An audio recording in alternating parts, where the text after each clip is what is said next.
Listo. Buenas noches. De parte del MUSA, Museo de las Artes de la Universidad de Guadalajara, les agradecemos mucho que estén aquí. Nos emociona mucho ver el Paraninfo con tantas personas para venir a hablar de los libros y la ciencia. Lecturas a Ciencia Cierta es una serie de charlas que surgen en el marco de la exposición Impresiones del Pensamiento, libros y manuscritos de los siglos XV a XIX y de Guadalajara, capital mundial del libro. Se realizan ciclos de charlas sobre libros y ciencia con la participación de destacados científicos mexicanos y bibliotecarios que tienen que ver en la preservación de estos libros. La tercera charla es sobre el origen de las especies de Charles Darwin, con el biólogo y doctor en ciencias Antonio Lascano y Lupita Martínez Corona, coordinadora del acervo histórico de la Biblioteca Pública del Estado de Jalisco, Juan José Arreola. Al final, todos podrán pasar a ver la exposición que incluye libros incunables y piezas artísticas de reconocidas instituciones a nivel estatal y nacional. Les agradezco otra vez mucho que estén aquí y los dejo con la persona que nos conectó a todos, que es el doctor Luis Adolfo. Entonces, los dejo en muy buenas manos. Buenas noches.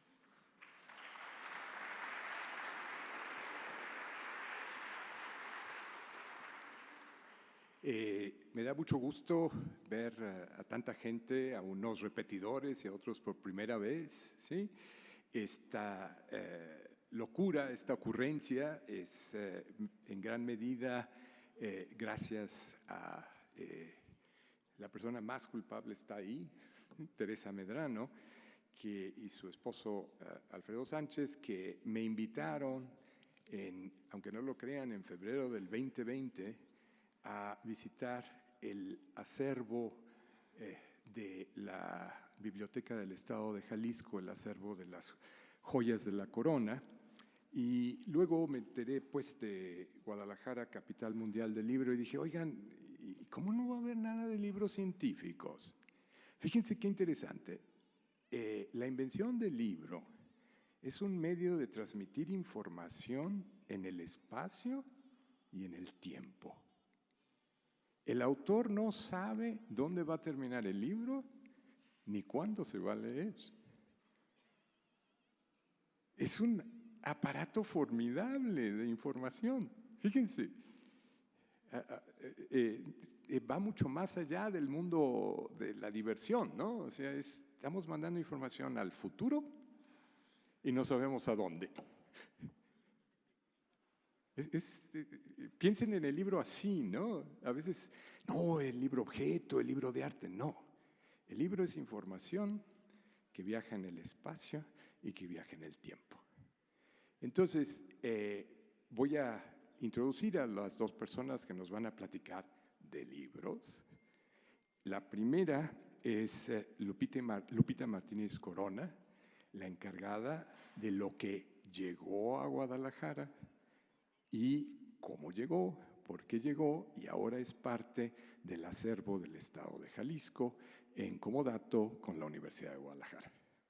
¿Sí? Y estamos todos muy agradecidos a la Biblioteca del Estado de Jalisco, a la Universidad de Guadalajara, al Ayuntamiento, que nos trajeron, fíjense qué paradoja tan interesante, nos trajeron al Museo de Arte a oír de ciencia, lo que siempre debería de suceder.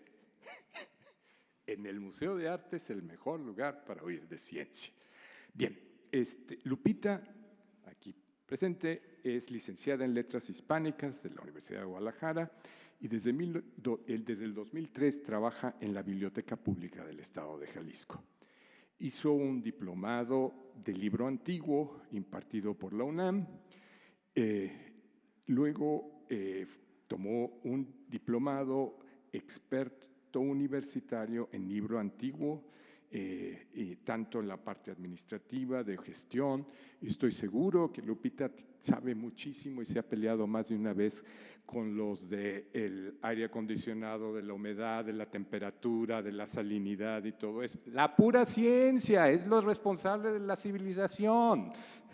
Aunque José Luis diga que no, mira, no nos hagamos, por eso estamos aquí, ¿no?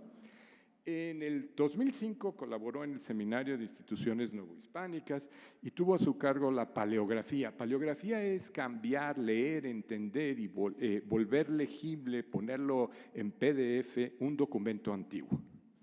De los 4 tomos de la Nueva Galicia en el ocaso del Imperio Español. Entre el 2002 y el 2007 participó en el proyecto de la Audiencia de la Nueva Galicia, que fue un proyecto entre la Universidad de Guadalajara y el Colegio de Michoacán. Es autora del catálogo bibliográfico Colección de Lenguas Indígenas en custodia en la Biblioteca Pública del Estado, que en el 2007 fue incluido por la UNESCO dentro del programa Memoria del Mundo. Ella es responsable de que esto viaje bien en el espacio y en el tiempo. Es culpable, ¿eh?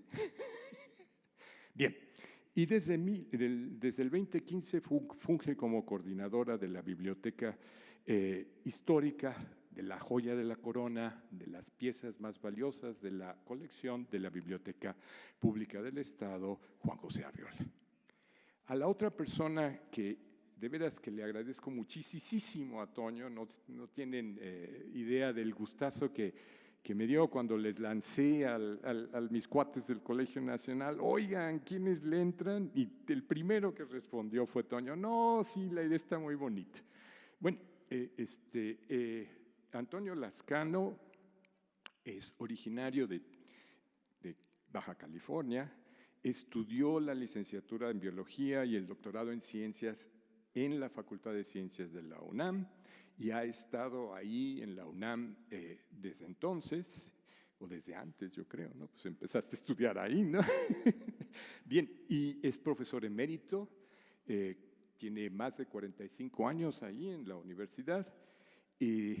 Antonio es una de las personas que yo más admiro porque realmente combina la parte de divulgación, pero también con la parte de ciencia. O sea, Antonio es muy valioso porque tiene esas 2 grandes posibilidades, ¿no? Muchos científicos podemos hablar muy bien con científicos, pero no podemos hablar con el público general. Y Toño ha sido maravilloso en eso, maravilloso, ¿sí? Es profesor emérito de la universidad. En su laboratorio sobre el origen de la vida en el Departamento de Biología Evolutiva, desarrolla investigación sobre origen y evolución temprana de la vida. ¿Se acuerdan que Susana nos dijo la semana pasada que había que preguntarle algunas cosas a Toño porque ella no sabía de qué planetas podrían ser habitables? ¿Qué condiciones le pondrías tú para que un planeta fuese habitable? Ella nos mostró que ya en los exoplanetas hay un grupo que puede ser habitable, pero dijo, yo les hablo como física, necesitamos a un biólogo que se dedica al origen de la vida, ¿sí? Cómo pasó, que nos diga cómo, eso estaría al final. ¿Sí? Tiene muchos premios y reconocimientos, a mí en lo personal, les dije la vez pasada, no, es miembro del Colegio Nacional. El Colegio Nacional es esa maravillosa institución que conglomera a los mejores maestros de México. La idea es que ellos dan pláticas como la que de ciencia, dan cursos de ciencia al público en general. Asómense a la página de YouTube, asómense a la página en Facebook del Colegio Nacional. Son ahorita 36 miembros o 38, por ahí, ¿no?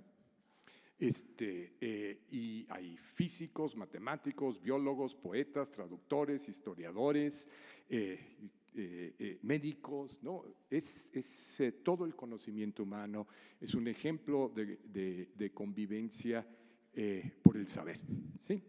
Tiene 3 doctorados honoris causa, ha sido 2 veces presidente de la International Society for the Study of the Origins of Life, ha recibido la medalla Alfonso Herrera de la Benemérita de Puebla en México, el premio de la Universidad Nacional por sus investigaciones en ciencias naturales y muchas otras cosas.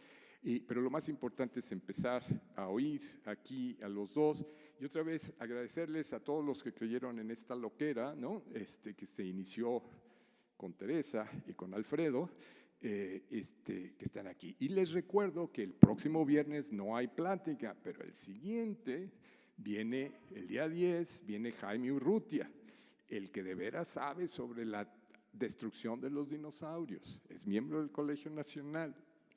El que de veras sabe, de veras, ¿no? Sí se los recomiendo. Bien, entonces, si les repito, una invitación muy especial para que se den otra vuelta en una semana, 2 semanas, el día 10. Muchas gracias y de nuevo, qué gusto estar oyendo de ciencia en un museo.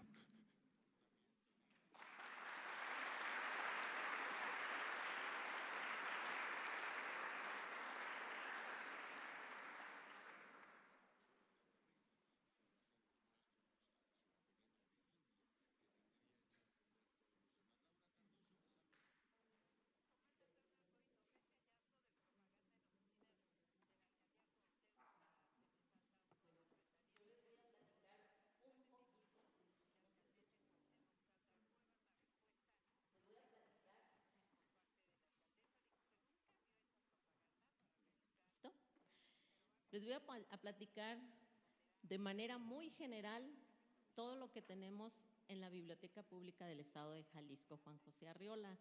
Algunos que ya han asistido, pues ya más o menos se dan una idea, pero la gran mayoría de las personas de Jalisco no saben todos los valiosos tesoros que tenemos en ella. La Biblioteca Pública del Estado de Jalisco se funda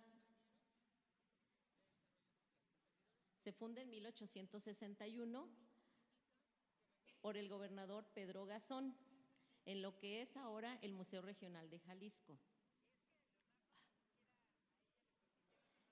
Sí, nuestro fondo antiguo inicia con los primeros 20,000 volúmenes que se les quitan a los conventos con las leyes de Juárez, con la desamortización, es con lo que iniciamos nuestro fondo antiguo. Estas son algunas de las marcas de fuego de los conventos a los que se les recogieron sus libros. En 1959 se inauguró este edificio, que todo el mundo lo debe conocer, mejor que el Museo Regional. Dudo que muchos de ustedes hayan ido al Museo Regional a consultar la biblioteca. A este edificio ya fuimos la gran mayoría, ¿verdad? La biblioteca se albergó ahí desde 1975 hasta 2011. En 2003, debido a un daño estructural en el edificio, se empezó a construir nuestra nueva sede, que es esta. A mi derecha, a su derecha se encuentra el edificio histórico. Es el edificio más pequeño. A su derecha, perdón. Sí, ¿verdad? A su izquierda. Bueno, el edificio pequeño es el edificio A, que es el edificio histórico. El otro más grande, si ustedes se fijan bien, tiene ventanería, es el edificio contemporáneo. Allá el material es recuperable, por eso es que tenemos ventanería. En el edificio histórico no tenemos ventanería, ¿sí? Estos son nuestros puntos de misión, objetos principales, etcétera, etcétera, que ustedes ya deben de saber. Nuestra misión es cuidar y resguardar todos los fondos antiguos que tenemos en resguardo. En el 2010 se metió a un programa de la UNESCO el archivo de la Real Audiencia de la Nueva Galicia, que se encuentra en el piso 1 del edificio histórico.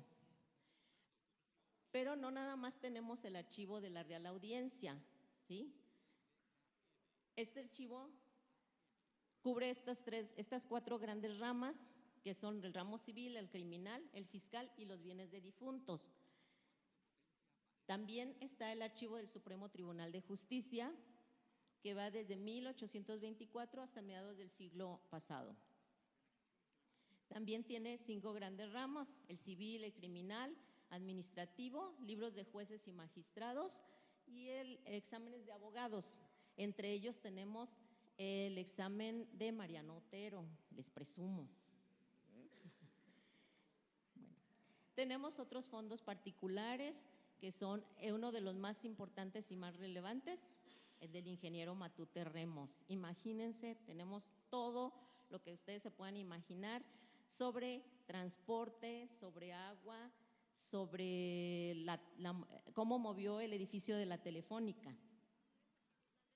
Tenemos una mapoteca muy importante también, que contiene cartografías de Jalisco, de México y del mundo.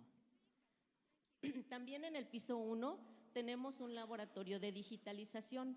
Tenemos 2 laboratorios, uno en el piso 1 y otro en el piso 4. Se me pasó, tenemos 6 niveles en ese edificio, perdón, es que estoy muy nerviosa con semejante personaje a mi lado. La biblioteca se ha preocupado por digitalizar el material que se encuentra en peores condiciones para que el investigador lo manipule lo menos posible. Cuando ustedes llegan a solicitar algún material, si ya lo tenemos digitalizado, se los prestamos en la computadora. Físicamente no, a excepción de que tengan alguna condición especial, ¿sí? Que ustedes me digan, es que necesito ver cómo está el papel, cómo está la letra, qué tipo de tinta. Entonces, mis compañeros podrán primero platicar conmigo y luego con el director, y entonces vemos si les prestamos el material. En el piso 2 tenemos 2 grandes colecciones de 2 grandes bibliófilos de la FIL. Una pequeña del doctor Enrique Florescano y la otra un poquito más grande de don Jorge Álvarez del Castillo. Son cerca de 94,000 volúmenes. Es una biblioteca muy universal, tiene todo tipo de materiales.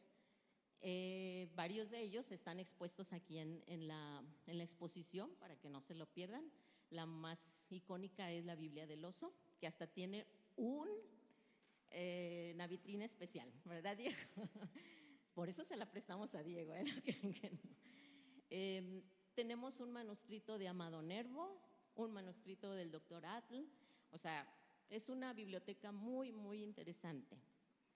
Y la biblioteca del doctor Enrique Florescano, quien fue nombrado bibliófilo en el 2018, perdón, don Jorge fue nombrado en 2005 bibliófilo del año y Florescano en el 2018. En ese mismo año nos donó su biblioteca, son 18,000 volúmenes.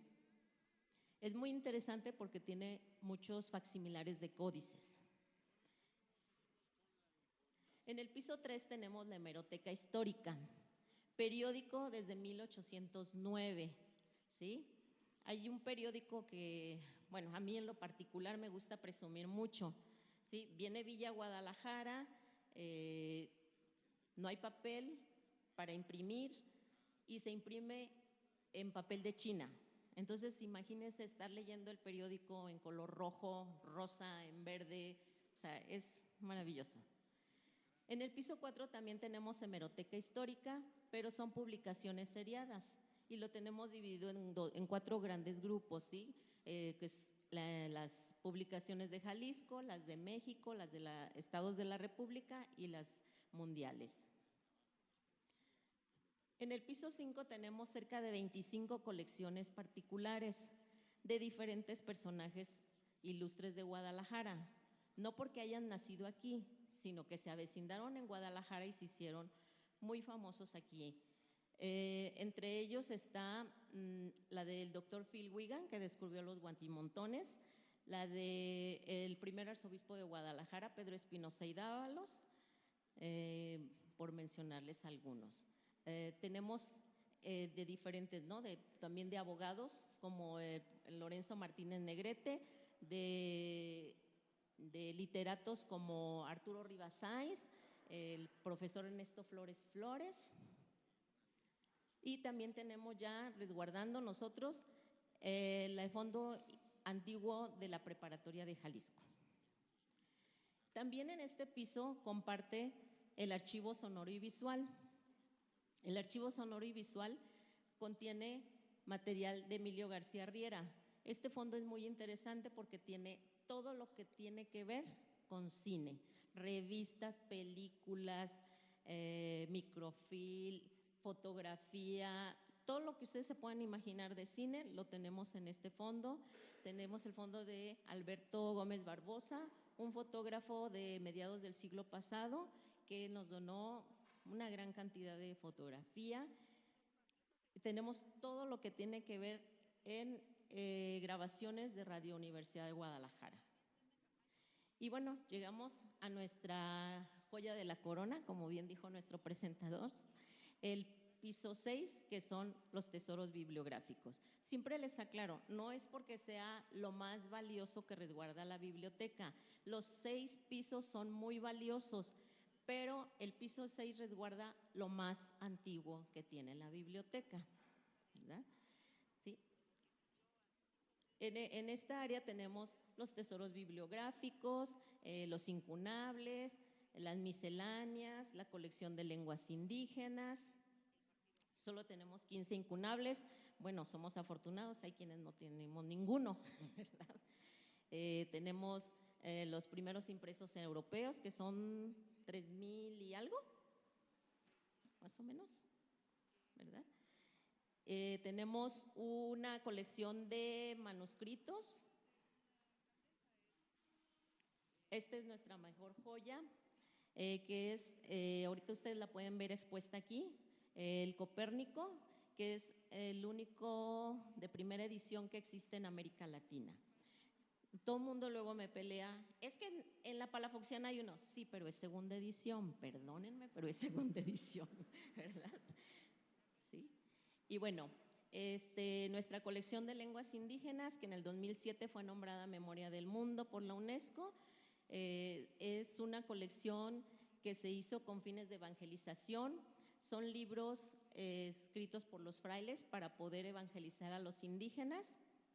Son 128 títulos en 166 volúmenes, pero a raíz de que la colección ganó este nombramiento, nos dimos a la tarea de buscar en todos los acervos y actualmente tenemos 199. ¿Verdad? En el acervo general tenemos colección de Biblias, 1,500 Biblias aproximadamente, leyes de Indias, tenemos una colección de música, les quise decir, de partituras, perdón, los impresos europeos desde el siglo XVII hasta el XIX. ¿Sí? En la Sala Jalisco tenemos la colección de misceláneas. Es una gran colección, cerca de 900 misceláneas. La cuenta de Tesoro Público, los impresos en Guadalajara, que también tenemos aquí expuestos los primeros impresos en Guadalajara.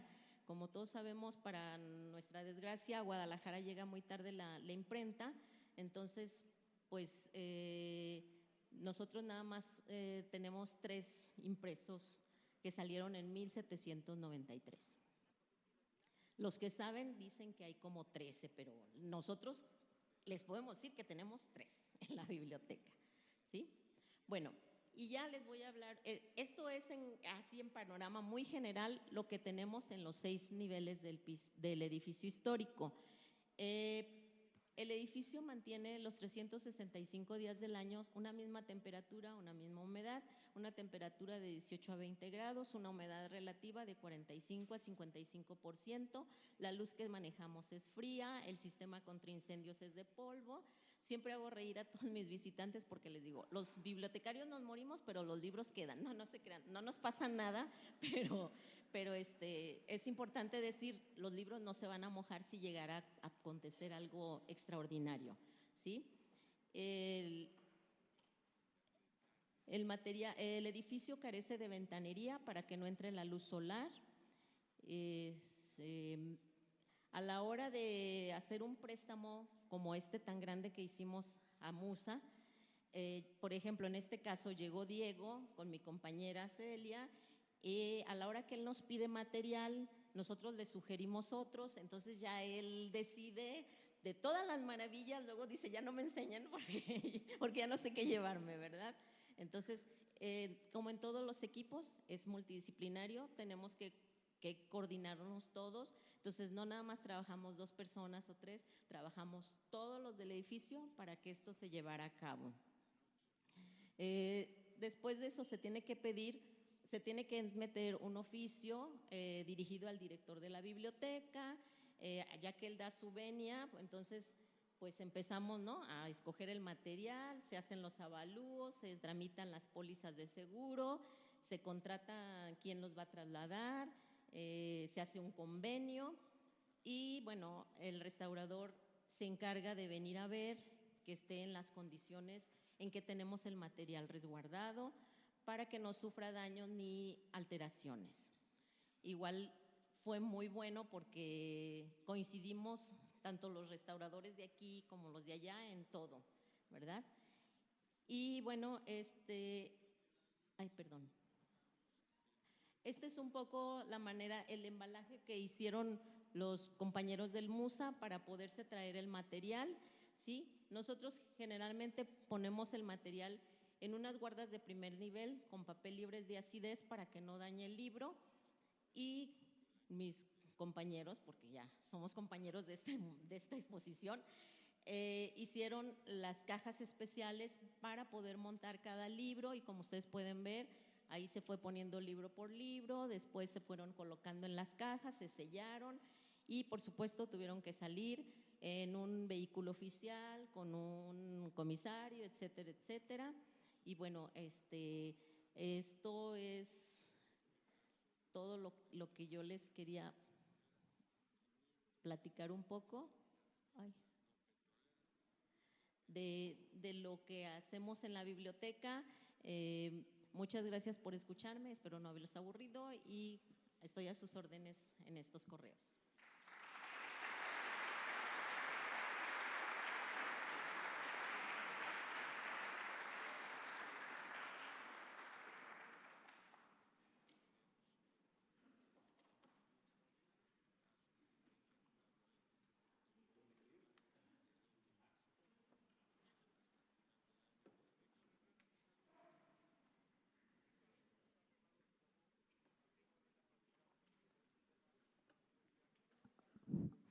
Muchas gracias, maestra Martínez Corona, por su presentación.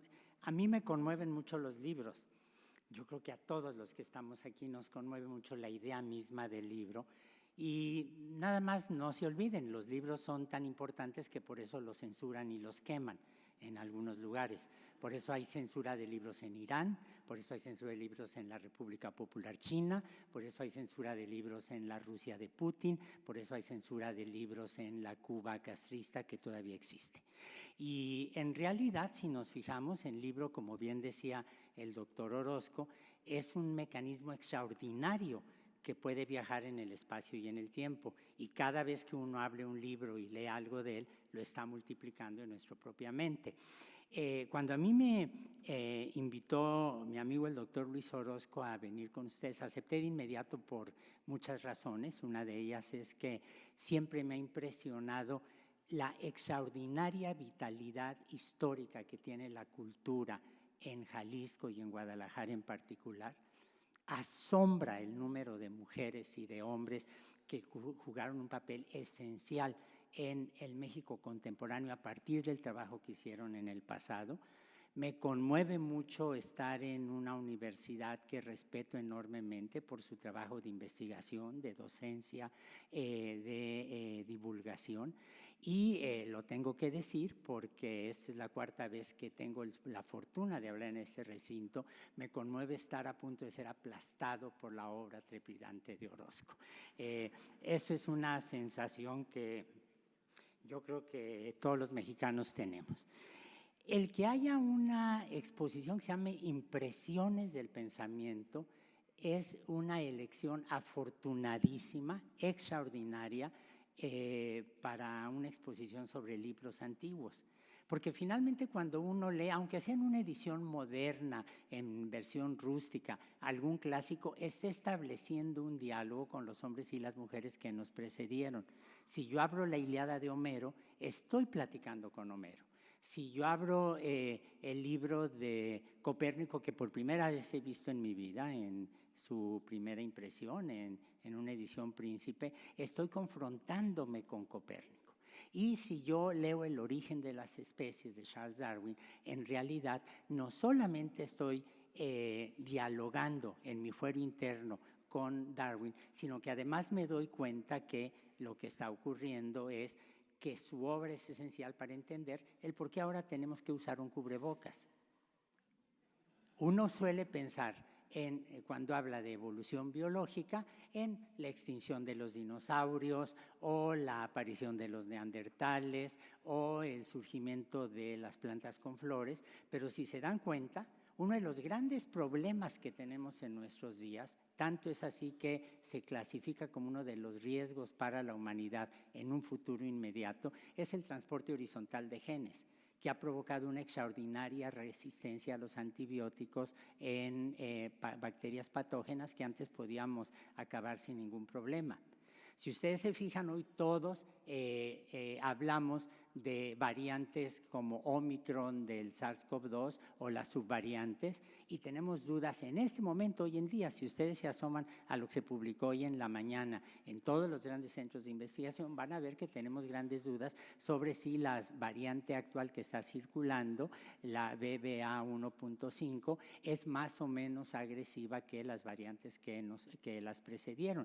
Pero se dan cuenta que ahí estamos hablando de la evolución de un sistema viral que se multiplica con variación, que es una de las condiciones para que se cumpla efectivamente la selección darwinista. De manera que los libros no son algo que solamente vemos para que nos conmuevan, cuando los vemos en vitrinas especiales o cuando respetamos la labor tan extraordinaria con la que se cuidan, con la que se transportan, con la que se prestan, sino que además son parte de nuestra vida cotidiana. Los libros fluyen en las chispas que conectan las neuronas de nuestro cerebro. Eso es algo que tenemos que entender. Ahora, cuando a mí me invitaron, junto con amigos queridísimos como Susana Lizano y como Jaime Urrutia, a platicar con ustedes el día de hoy, se me ocurrió que iba a hablarles no tanto del origen de las especies, del volumen, sino del hombre que está atrás del origen de las especies, que es Charles Darwin, y de las enormes dudas que tuvo un muchacho que era un pésimo estudiante, tan pésimo que el padre se avergonzaba de él, y esto les va a sonar conocido. Hay cartas donde le dice: eres la vergüenza de la familia, no creas que te voy a estar manteniendo todo el tiempo, no veo por qué hemos invertido tanto recursos en tu preparación, quién sabe qué va a ser de su futuro. Charles Darwin era un muchacho, un joven, un hombre exactamente igual que todos los que estamos aquí. La diferencia es que tenía una capacidad analítica y sintética absolutamente extraordinaria, y él finalmente va a cambiar de una manera definitiva el mundo en una forma que cuesta mucho trabajo encontrar otras situaciones equivalentes. Ahora, Darwin ha pasado legítimamente a la historia como el autor de la teoría, el padre del autor de la teoría de la evolución. Pero como han señalado autores como Richard Lewontin, un extraordinario genetista estadounidense que falleció hace unos cuantos años, en realidad Darwin fue precedido por una serie de pensadores que hacen de la idea de la evolución una de las ideas centrales de la cultura contemporánea.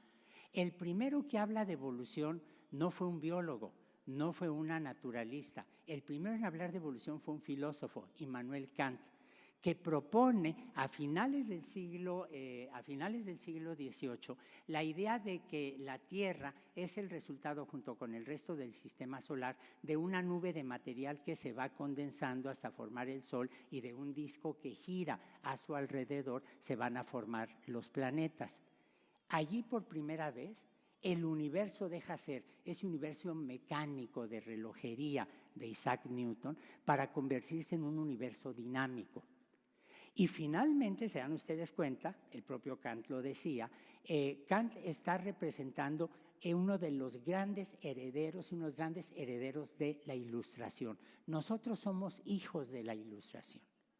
Es algo que se nos olvida a menudo, pero cuando hablamos de una ciencia racional, secular, objetiva, no neoliberal, cuando estamos hablando de ese tipo de ciencia, lo que estamos haciendo es reflejar una visión poderosísima que fue gestada en el siglo XVIII, sin la cual no podemos entender nada de la sociedad contemporánea.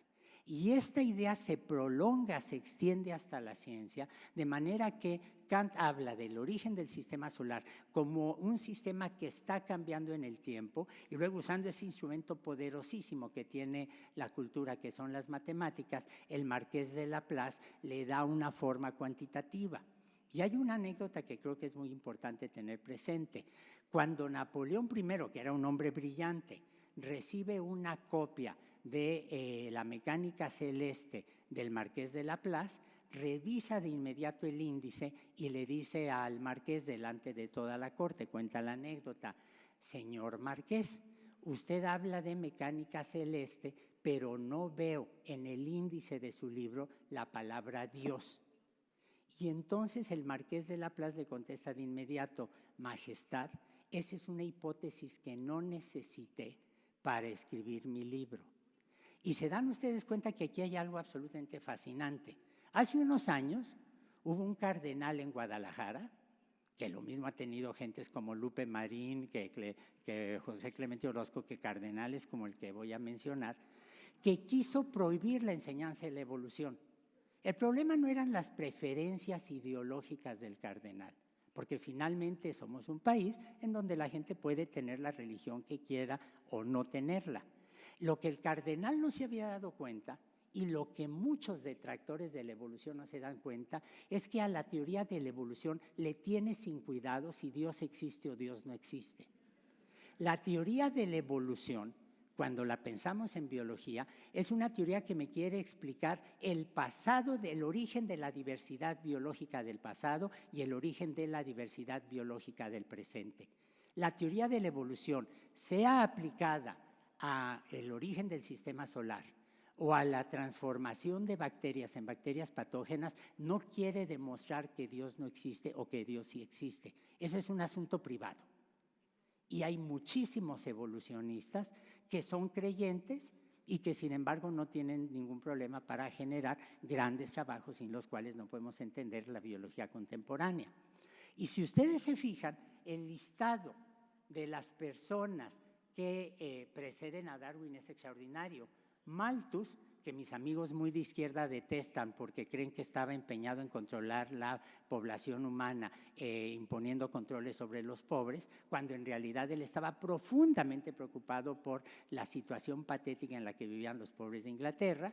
Cuando escribe su libro Ensayos sobre la población humana, lo que está haciendo es decir, la evolución tecnológica va en una dirección y la evolución, el crecimiento de las poblaciones humanas va en otro. Es decir, está introduciendo el concepto de la evolución demográfica de las poblaciones, y lo hace en 1798.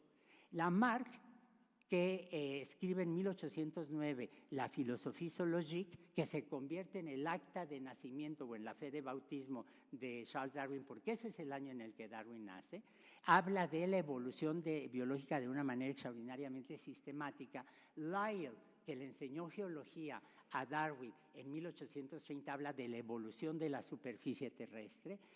Sadiq Carnot y Thomson, los físicos, dicen algo que a veces se nos olvida. Si tengo un sistema adiabático que no esté intercambiando materia y energía con el medio ambiente, la entropía va a aumentar. Y se dan cuenta que ahí están introduciendo la idea de la evolución en un sistema físico. Spencer habla de la evolución de las lenguas. Marx y Engels hablan de, que adoran mis amigos muy de izquierda, ciertamente, habla de la evolución de los medios de producción y por lo tanto la evolución social. Renan habla de la evolución de las religiones, y se dan cuenta que de ese listado, en último en hablar de evolución aplicada a los seres vivos, es Charles Darwin en 1859. Lewontin dice, y con toda razón, que a Darwin lo tenemos que respetar porque representa la culminación del pensamiento evolutivo, que es una corriente poderosísima que se genera en Occidente y rápidamente se expande por todos lados. Ahora, ¿qué es exactamente lo que quería decir Darwin? Bueno, Darwin en primer lugar dice, la evolución es un hecho. La evolución es un hecho y todas las especies contemporáneas descienden de una población ancestral.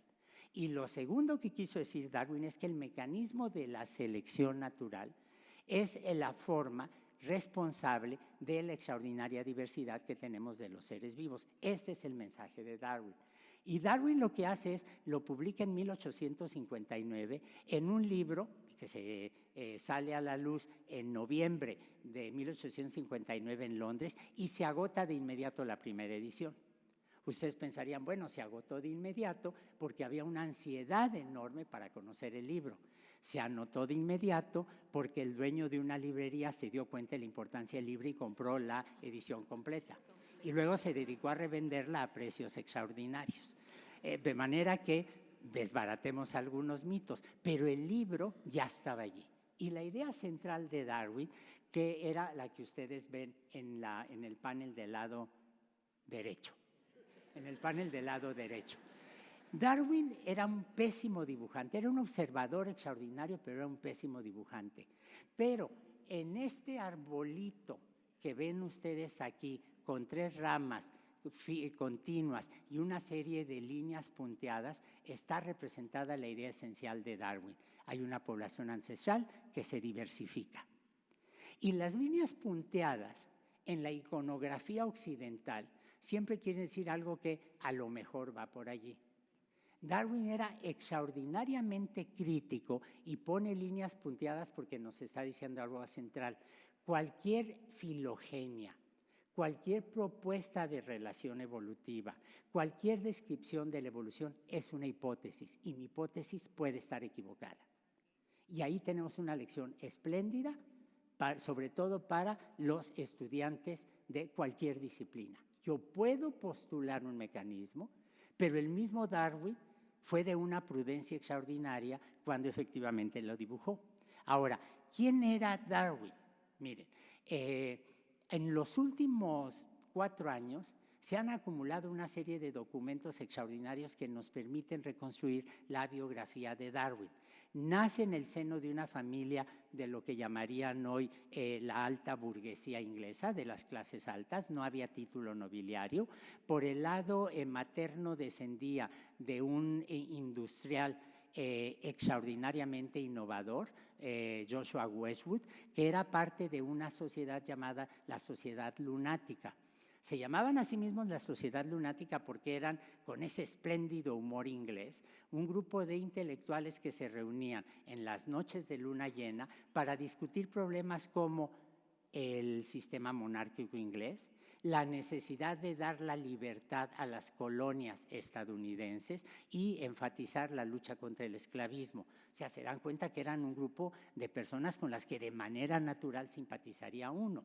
Y cuando terminaba la junta, cuando terminaban esas reuniones, se iban en sus carruajes a sus casas de campo, esas casas de campo magníficas que la alta burguesía y la nobleza tenía y tiene todavía en el campo inglés, pero lo hacían en las noches de luna llena para que no se fueran a desbarrancar del camino. Y entonces nada se les ocurrió más que bautizarse a sí mismo como los lunáticos. Y ese sentido del humor aplicado a uno mismo es una lección que siempre tenemos que tener presentes. Hay que saberse burlar de todos, empezando por uno mismo. Un gobernante que no entiende el sentido del humor seguramente es un gobernante que no merece serlo. Bueno, Darwin viene de ese lado, por el lado materno, y por el lado paterno venía de un médico absolutamente extraordinario, Erasmus Darwin, que es el primero que aplica las técnicas de la medicina francesa a la medicina inglesa. ¿Por qué eso es tan extraordinario? Por una razón que los médicos del auditorio seguramente conocen bien. El rey Luis XIV, el rey Sol, que fulguraba en Versalles, tenía una serie de fístulas en el recto y sufría mucho.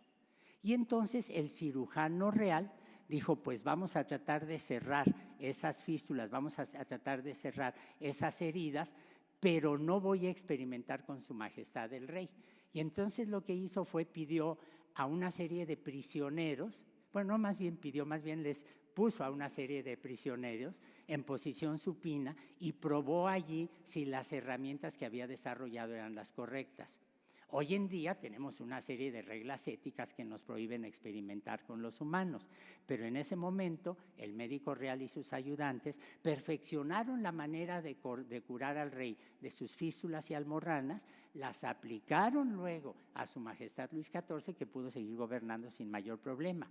Pero allí los médicos se dieron cuenta que era más importante la experimentación y la observación que la aplicación de una serie de técnicas ancestrales que no necesariamente eran las correctas. Eso hizo de la medicina francesa una de las medicinas más avanzadas del mundo en ese momento. Había habido avances extraordinarios con la medicina árabe, pero eso se había perdido. Los reyes católicos, como los que vamos a ver en la exposición, tenían médicos judíos que eran de un refinamiento extraordinario, pero eso se había perdido. De manera que, recuperada la idea del experimento y de la observación crítica detallada, y no solo de la autoridad escolástica, la medicina francesa se empieza a desarrollar. Allí aprende medicina francesa con estas lecciones Erasmus Darwin y se convierte en un personaje que cambia por completo la enseñanza de la medicina en Inglaterra. De manera que Charles Darwin crece en un ambiente muy privilegiado y gracias a que hace unos cuantos meses se pudo localizar el libro de notas de contabilidad del lugar donde nació Charles Darwin, The Mount, el monte, el montículo llamaríamos, podemos ahora no solamente, la casa se conocía muy bien, la casa de los Darwin, no solamente se ha convertido en un museo espléndido, sino que ahora conocemos muy bien, gracias a este libro, la extensión de la propiedad, cómo estaba dividida, qué se cultivaba, y es realmente bella la historia, porque se dan ustedes cuenta que tenían la hortaliza, la gente vivía de lo que estaba produciendo, tenían distintos jardines, tenían un jardín del placer, tenían invernaderos, y Charles Darwin desde muy pequeñito crece con la idea de estar en el campo. Cuando Darwin tenía 7 años, muere su madre. Y esto es uno de los golpes más brutales que lo va a afectar el resto de sus días, y sabemos por el testimonio de algunos de sus compañeros que él se la pasaba en el jardín de la casa y empieza a inventar una serie de historias, como que hay pequeñas hadas que vuelan sobre las flores y hablan con él. Es la perturbación que tiene el pobrecito niño luego de haber perdido a la mamá. Pero Darwin crece rodeado de la naturaleza y desarrolla allí de manera natural un espíritu científico que yo creo que en principio es un espíritu que absolutamente todos los niños tienen. Ahora, Darwin venía de una familia, como ya les comenté, que era bastante distinguida. El abuelo Erasmo, que era un gran médico, el padre de Charles Darwin, Robert Darwin, que invertía dinero en la construcción de canales en lugar de carreteras, canales en Inglaterra, y ese dinero luego lo prestaba y al final se hizo de bastante dinero, lo cual le permitía apoyar mucho a los hijos. El hermano de Darwin, que era Erasmo Darwin, otro primo de Darwin y otro tío, todos ellos eran médicos. Entonces al pobre de Charles Darwin, cuando tiene 14 años, lo mandan a la escuela de medicina. Y Darwin tenía una costumbre que ahora hemos perdido, que era el llevar un diario. Y gracias a ese diario sabemos exactamente qué era lo que estaba pensando. Lo mandan a la escuela de Edimburgo, de la Escuela de Medicina de Edimburgo, que no solamente tenía el modelo francés, sino que tenía el mejor museo de historia natural que había en esa época en el Reino Unido. Se dan cuenta los componentes: la naturaleza, un museo, una familia dispuesta a promover las inquietudes intelectuales y muchos libros. Y allí Darwin se da cuenta que no le gusta la medicina. Sabemos por su propio testimonio que sale corriendo de un quirófano cuando se va a hacer una cirugía a una niña o un niño de 8 o 9 años en una época en la que no había anestesia. Y Darwin escribe: no toleré los gritos de dolor de la pequeña criatura, no toleraba el olor de la sangre o la vista de la sangre, le hacía vomitar automáticamente. Y final Darwin, que era bastante sincero, dice: tampoco me gustaba levantarme a las 5 de la mañana, despertado por una gaita para que me dieran avena fría. Y entonces se convierte en un pésimo estudiante y el padre le escribe estas cartas que les he relatado y le dice: bueno, ya que no vas a ser un hombre del campo, un terrateniente, ya que no vas a ser un médico, a ver si siquiera sirves de cura. Y lo manda a la Universidad de Cambridge para que estudiara teología, con la idea de que se podía convertir en un predicador de una pequeña parroquia en los terrenos de algún miembro de la nobleza y de esa manera llevar una vida decorosa. Darwin pasó no con las mejores calificaciones posibles el estudio de la teología en la Universidad de Cambridge. De hecho, hasta la fecha puede ir uno sin ningún problema a la Universidad de Cambridge, ir a la habitación que ocupaba Darwin, que era bastante modesta, y darse cuenta que Darwin, eso sí, ya como un adolescente crecido, decidió formar parte del club de los glotones, que se dedicaban una vez al mes para tomar los mejores vinos, los mejores cordiales y las mejores viandas posibles. Se dedicaba a salir de casa, era lo que se esperaba de un joven de la clase alta. Y los que hayan leído, por ejemplo, o visto las películas basadas en las novelas de Jane Austen, como Pride and Prejudice, etcétera, se darán cuenta cómo era la vida que llevaba en esas condiciones un joven de la época. Cuando Darwin estaba estudiando en la Universidad de Cambridge, conoce a una mujer que era Fanny Owen. Pasaba vacaciones con ella, salían juntos a andar a caballo. Fanny era una mujer muy inteligente a la que le gustaba la naturaleza, compartía con Darwin la idea de recoger plantas, insectos, etcétera.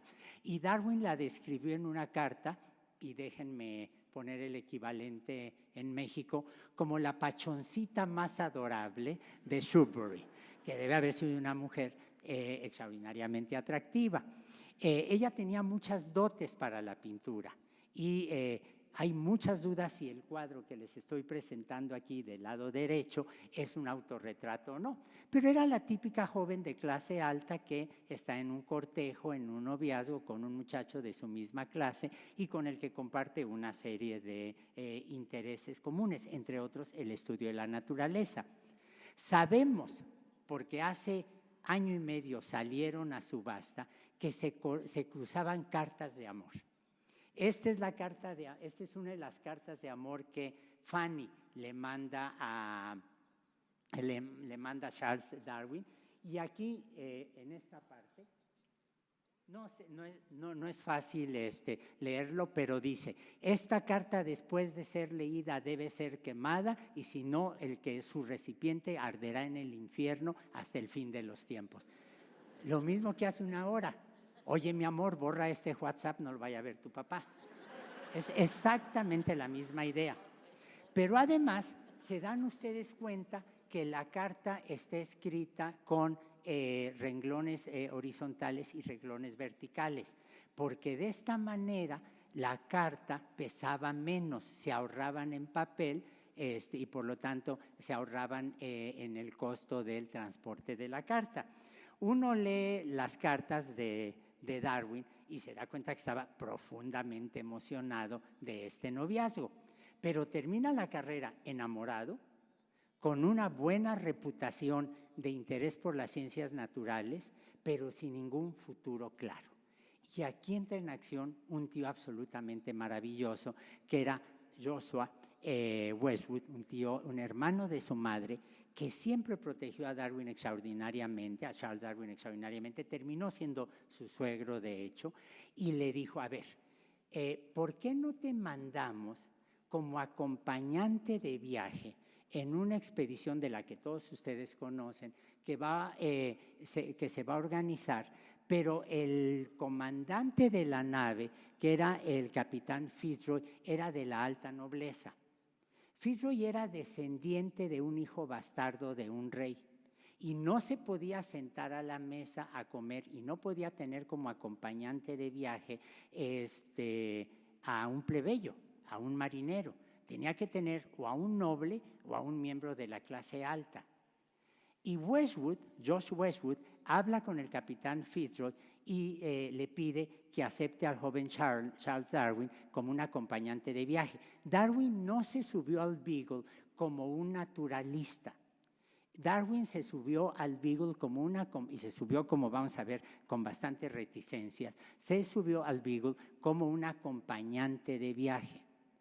Y el viaje no se lo pagó el gobierno inglés, lo pagó de su propio pecunio. Acuérdense que la familia Darwin era una familia bastante fuerte, bastante poderosa económicamente y no representaba para ellos ningún problema pagar el costo del transporte, de los alimentos, de los hospedajes, etc. Ahora, Fitzroy era un personaje extraordinariamente complicado, muchos de ustedes conocen la historia. El día en que se presentó la teoría de Darwin, es muy dramático lo que ocurre, se afeita, se pone el uniforme más elegante que tenía, le da un beso a su hija y le dice, nos veremos en algún momento, toma la Biblia, sale a la calle, va a la presentación en la Sociedad Linneana, donde se estaban discutiendo las ideas de Darwin y de Wallace, que cumplió 200 años de nacido el día 9 de este mes. Se levanta blandiendo la Biblia como un instrumento en contra de una teoría de la evolución, no le hacen caso, sale y se cortó el cuello en la calle. Un personaje extraordinariamente complicado. Un personaje que creía al pie de la letra en lo que la Biblia decía. Pero el capitán Fitzroy es recordado, sin que lo sepamos, cada vez que escuchamos el reporte meteorológico. Era un meteorólogo de primer orden, era un científico extraordinario. Las clasificaciones de los tipos de nubes que tenemos son gracias a él. Y ustedes pueden leer este libro, lo pueden comprar en Penguin Books, en fin, lo pueden encontrar de hecho en la red, donde él escribe un manual de meteorología práctica. Como se dan ustedes cuenta, hay todo tipo de personalidades en el mundo académico, todo tipo de personalidades en el mundo científico. Y las excentricidades de Fitzroy, que finalmente era inglés y tienen lo suyo, eran tales que cuando ve a Charles Darwin dice, no me despierta ninguna confianza. No importa que venga de la clase alta, no importa que esté recomendado, no importa que vaya a pagar su pasaje, tiene un nariz que no me da ninguna confianza. Porque el capitán Fitzroy creía en la frenología. Si usted, o los predecesores de la frenología, que es algo en lo que seguimos creyendo, si se dan cuenta, porque cuando nos presentan en los noticiarios de televisión el retrato hablado de una persona, y cuando nos dicen, se puede ver aquí el rostro del maleante, se dan cuenta cómo están imponiendo un prejuicio legal, psicológico, etcétera, sobre una persona que pueda ser inocente. Esta es una tradición muy vieja que en el siglo XIX finalmente se transforma en las ideas del Lombroso, de la frenología, de la forma del cráneo, y algunos de los predecesores del Lombroso hablaban de la forma del rostro. Predecesores que el capitán Fitzroy leía y lo convencían extraordinariamente. Y de hecho sabemos que tenía desconfianza por la nariz de Darwin, porque el propio Charles Darwin nos lo contó. Miren, dice, cuando andando el tiempo me convertí en un buen amigo del capitán Fitzroy, me confesó que había estado a punto de rechazarme como su acompañante en el Beagle debido a la forma de mi nariz.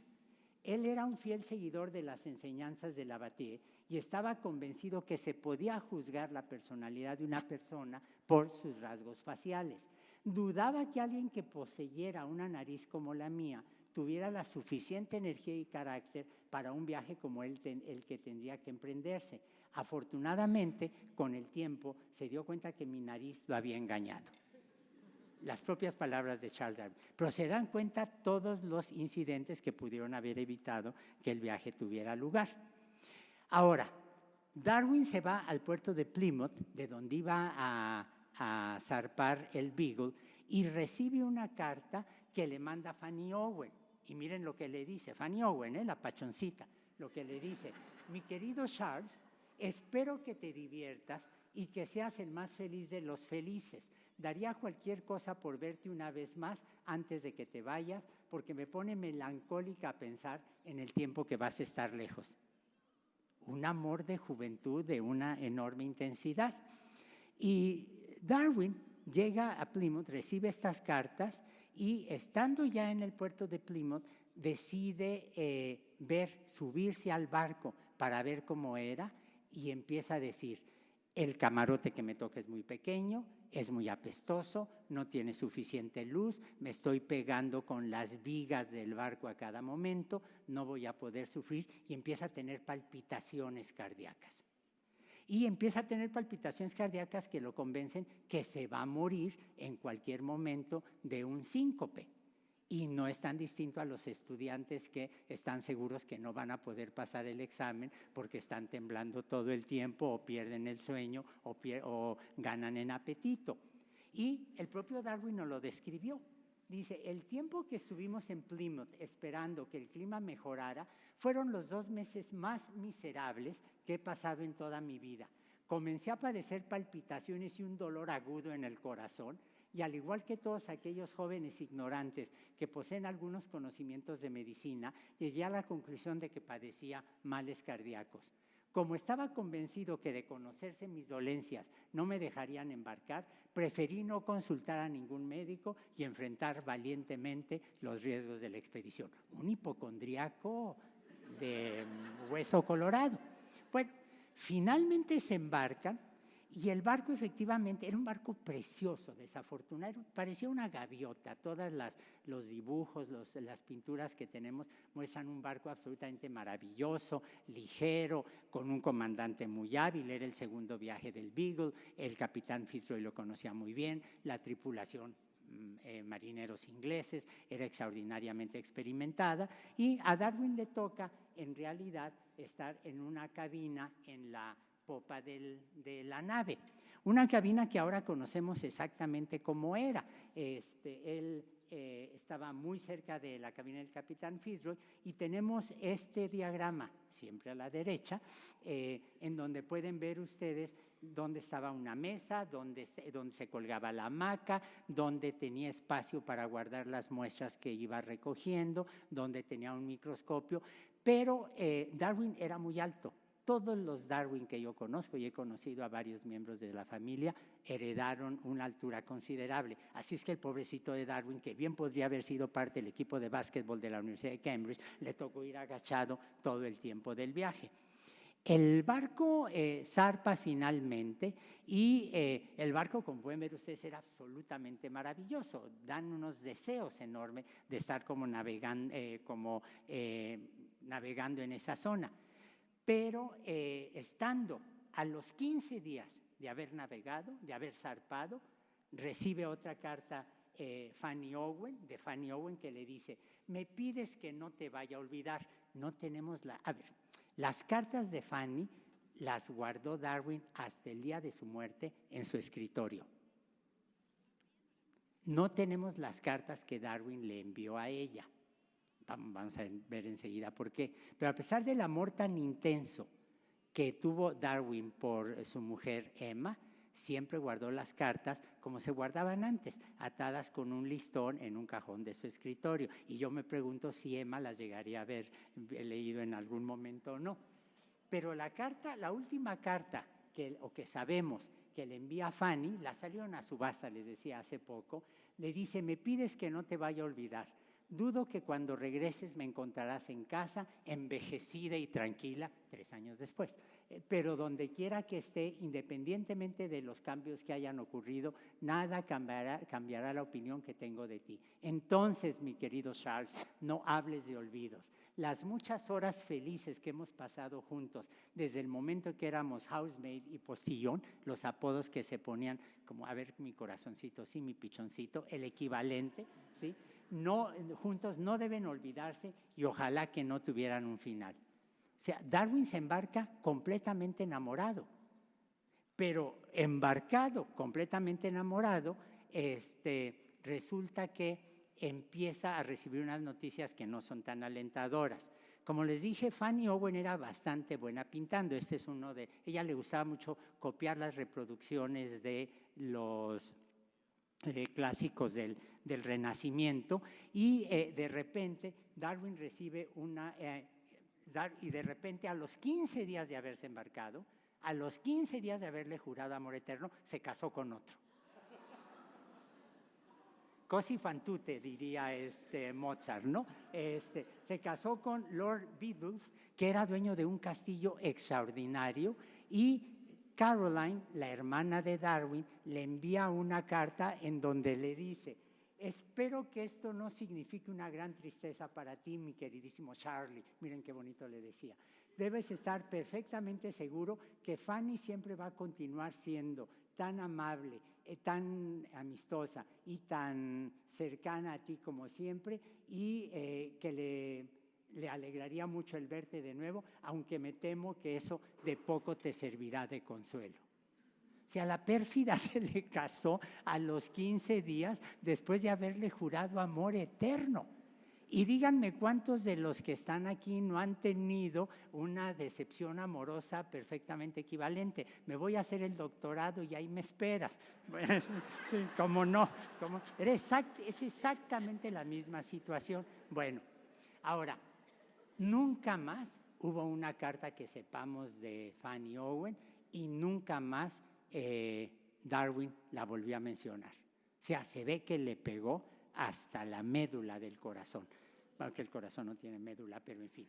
Y del viaje tenemos pocos testimonios directos, aparte de lo que Darwin escribió, pero hace poquito antes de la pandemia se subastó esta caricatura, desafortunadamente no se reproduce muy bien, en donde la hizo uno de los marineros y estamos completamente seguros que el personaje alto de sombrero de copa con un traje de cola es precisamente Darwin, al que los demás marineros le están llevando palmeras, huesos, piedras, etc. Darwin era extraordinariamente apreciado por sus compañeros de viaje. Le decían philos, por philosopher, porque se la pasaba leyendo la Biblia al principio. Pero además resulta que el capitán Fitzroy, que como ya vimos era un hombre extraordinariamente inteligente y culto, había convertido el Beagle en una especie de biblioteca flotante. Había siempre 400 libros distintos en el Beagle. Y cada vez que, estamos hablando del Imperio Británico, de este desarrollo extraordinario de las rutas de comunicación, cada vez que el Beagle arribaba a un puerto, había cartas que estaban esperándolos, había cartas que se entregaban y había paquetes de libros para intercambiar los que ya se habían leído. De manera que para Darwin se dan cuenta que iba en una biblioteca flotante, como ahora cualquier estudiante lleva su iBook o lleva su Kindle o lleva sus notas, lleva sus fotocopias y puede leer en el metro o en el autobús que lo lleve de un lugar a otro. Otra vez, el valor extraordinario de los libros. Otra vez, la palabra impresa y todo lo que nos permite avanzar y evocar. Afortunadamente había libros, porque Darwin detestaba navegar. Miren, él escribe: detesto todas y cada una de las olas del océano con un odio que tú, que solamente has contemplado las aguas del mar desde la orilla, nunca comprenderás. La carta se le envió a su primo. No creo ser el único que tiene este odio a la navegación. Tengo la certeza que son muy pocos los marineros que están satisfechos con su oficio.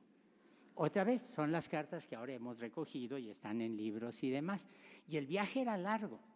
El viaje, el primer puerto donde se querían detener era las Islas Canarias, pero había una epidemia de cólera, no dejaron desembarcar a Darwin, a nadie de la nave, y aparentemente es ahí donde Darwin pierde la posibilidad de conocer a Humboldt, que lo había fascinado enormemente porque Darwin se la pasaba, otra vez los libros, leyendo a Humboldt, sobre todo su descripción del viaje a las Américas.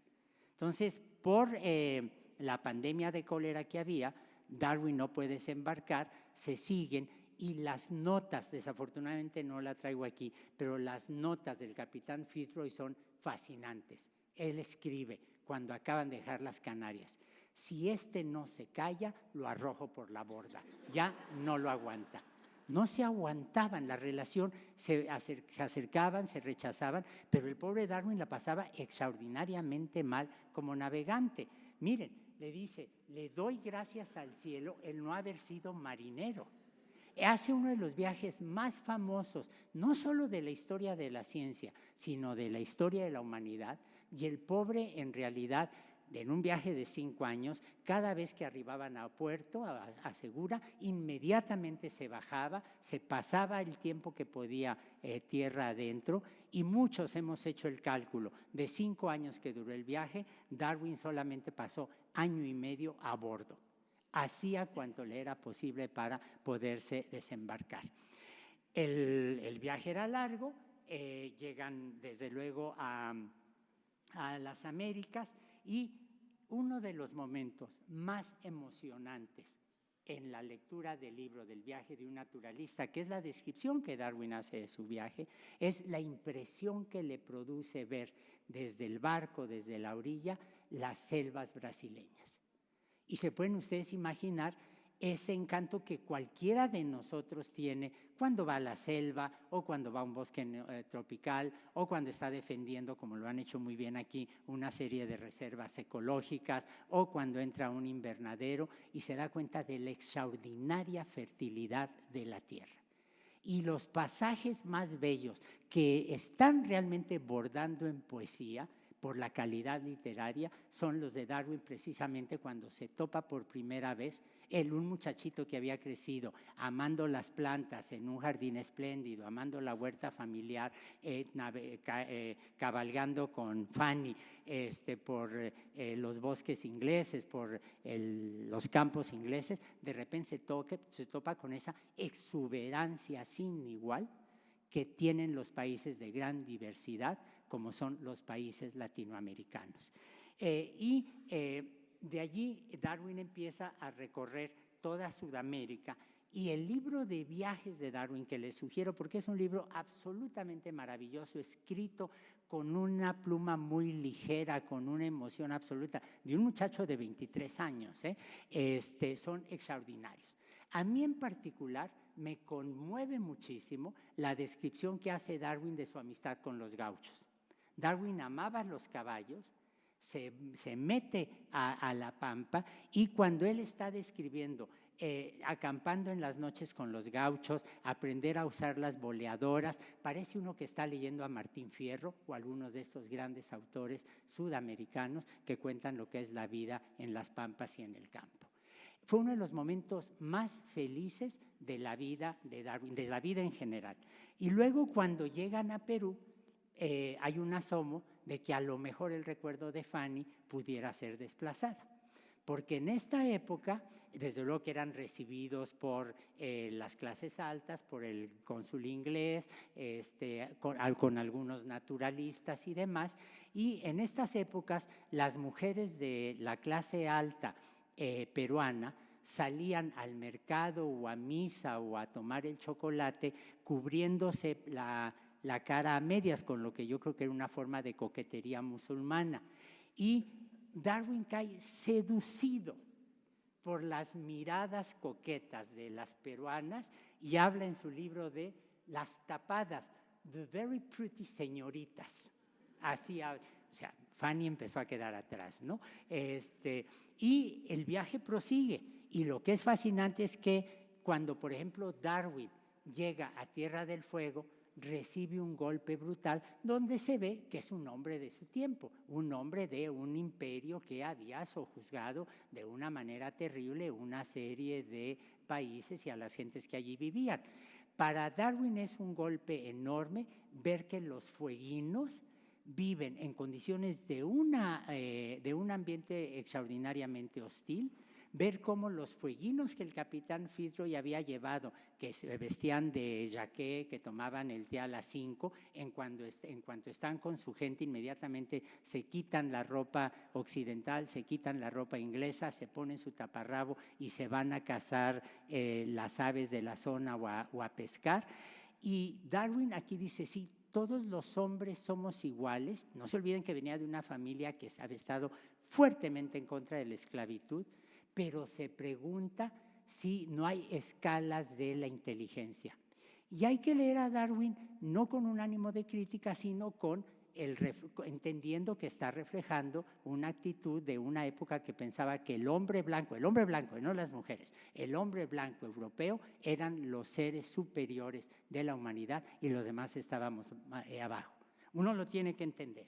Bueno, pero además de observar a la gente, de hacer la amistad con los gauchos, de coquetear con las very pretty señoritas, Darwin tenía una capacidad de observación absolutamente asombrosa.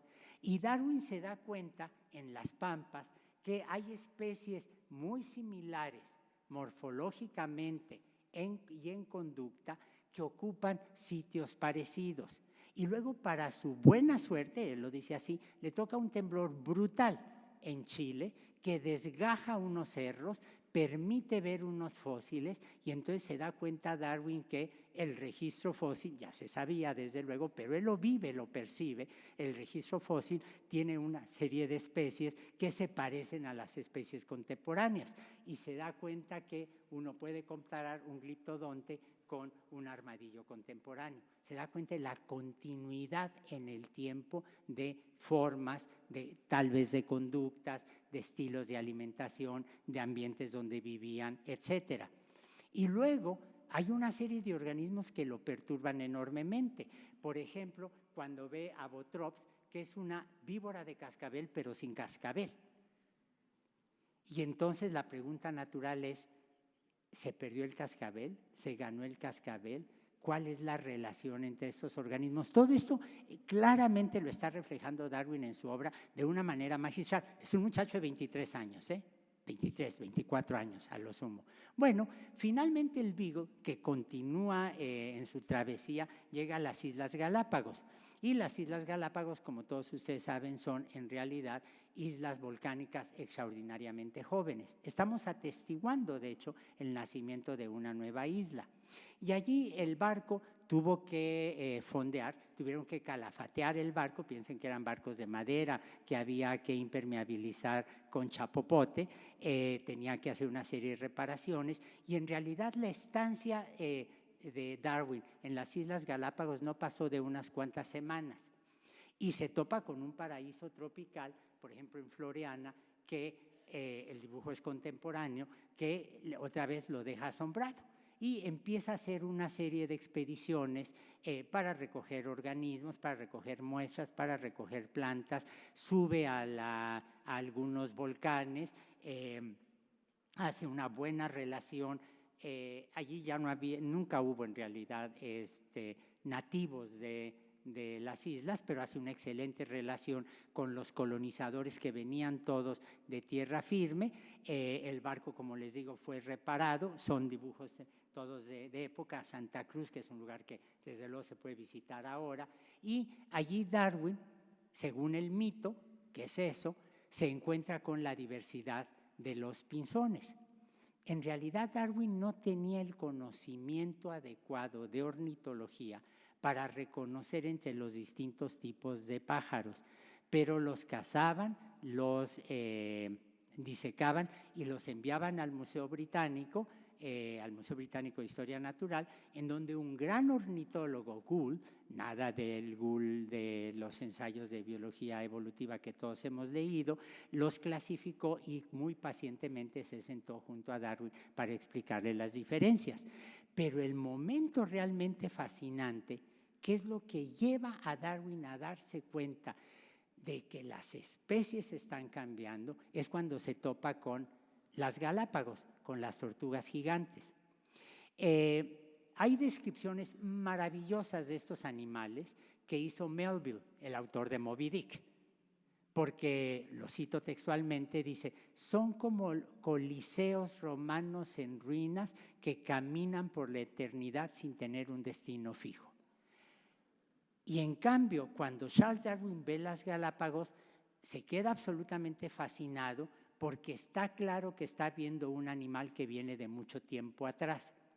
Y empieza a recoger huesos, caparazones de las tortugas, que muchos navegantes subían a los barcos para tener comida. porque las tortugas aguantan mucho tiempo sin tomar agua, aguantan mucho tiempo sin comer, no había refrigeración en los veleros, en los barcos de la época, y cuando a medio Pacífico de repente el hambre se hacía fuerte, bueno, pues se comían una tortuga. De hecho, Darwin cuenta horrorizado cómo les sirven, estando en las Galápagos, una sopa de tortuga, y de repente pregunta de dónde salió y se da cuenta que salió de una de las Galápagos que habían recogido, y va y le quitó los platos a todo mundo para juntar los huesos y tener el ejemplar completo. Pero aquí la diferencia con Melville es maravillosa, porque Melville es uno de los grandes autores de la literatura universal, es un paradigma de lo que es una novela, Moby Dick, en inglés. Y para Melville, estos son unos monstruos que la naturaleza abandonó en el rincón, en el fin del mundo, mientras que para Darwin representan una diversidad de especies cuya naturaleza hay que comprender. Y en el libro, en las notas de Darwin, hay un párrafo en particular que es muy impresionante porque nos muestra el proceso de creación intelectual. Dice Darwin: no me había fijado en el rasgo más notable de la historia natural de las Galápagos, y que consiste en la de las islas y en el hecho de que cada una de ellas está habitada por un conjunto muy característico de organismos. El primero que me hizo notar este hecho fue el vicegobernador, el señor Lawson, que enfatizó que las tortugas variaban de isla en isla y que le bastaba verlas para saber de qué isla provenían.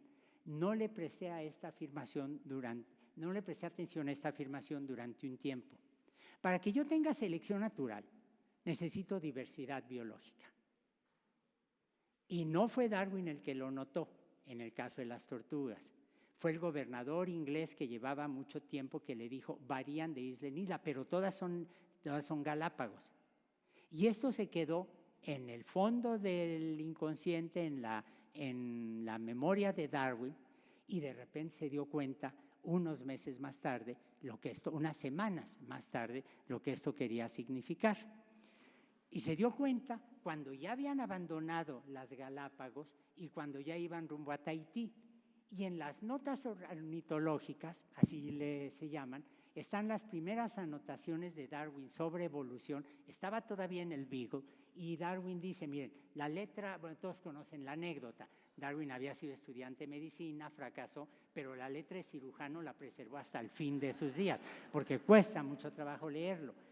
Pero Darwin dice: si estas ideas tuvieran alguna base, valdría la pena estudiar la zoología de los archipiélagos. Claro, porque de isla en isla va a haber variaciones en la forma, en el canto, en la distribución, en el tamaño, etcétera. Debido a que estos hechos podrían, y pone el podrían entre comillas, debilitar la idea de la estabilidad de las especies. Lo que estamos viendo es el proceso de desarrollo intelectual de una de las más grandes teorías que ha producido la humanidad. Estamos viendo cómo Darwin empieza a juntar una serie de observaciones, se empieza a inquietar y empieza muy tentativamente a jugar con la idea de que efectivamente las especies pueden evolucionar. Bueno, Darwin eventualmente regresa, escribe un libro absolutamente maravilloso, el viaje de un naturalista alrededor del mundo. Es un libro que de inmediato le hace ganar una reputación espléndida porque es un libro muy bien escrito. Y conviene leerlo porque de verdad uno puede ver la capacidad de observación de un muchacho como ustedes, sobre todo los que están en Gallola, sobre todo de los jóvenes. Y entonces Darwin, habiendo regresado a Inglaterra, dice: pues lo que tengo que hacer es casarme. Y seguramente todos conocen la anécdota. Darwin era tan sistemático que toma una hoja de papel y la dobla en dos, y de un lado pone casarme y no casarme. Si me caso, dice, bueno, pues tendré que tener un empleo probablemente como párroco en algún lado, a lo mejor seré profesor de la universidad y ganar poco dinero. Tenía una capacidad predictiva extraordinaria.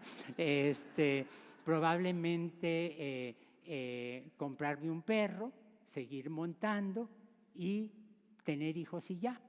y pone, si no me caso es aprender geología, que es una lección que todos los estudiantes y los biólogos deberíamos aprender mucha geología e ir a México. Pero finalmente se casó. Y se casa, nunca llegó a México, y se casa con su prima Emma Wedgwood. Ahora, aquí es importantísimo que reivindiquemos la figura de Emma Wedgwood.